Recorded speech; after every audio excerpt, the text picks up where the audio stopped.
Procedent del Tenerife, Miguel Ángel Ferrer Vista arribava al València el 2001 i ho feia juntament amb Rafa Benítez, amb qui va viure l'època més daurada dels de Mestalla. En un club que es grande, pues apostó y me dio la confianza suficiente para poder triunfar. I va triomfar guanyant la Lliga de 2002 i sent un dels herois del doblet de 2004, una temporada en què el de Caravaca de la Cruz va ser clau marcant 24 gols. Fue la etapa más gloriosa y yo creo que eso estará en primer lugar en nuestra mente y en nuestro recuerdo siempre, y yo creo que la de los aficionados del Valencia también estarà de por vida.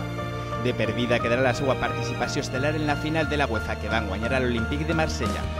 Recuerdo cuando marqué el gol y conseguimos ganarla, y yo creo que aquello fue ya la culminación a una temporada yo creo que intachable. 2 temporades més va jugar en el València abans de fitxar per l'Atlètic de Madrid. El Depor i els Toronto van ser els seus últims equips.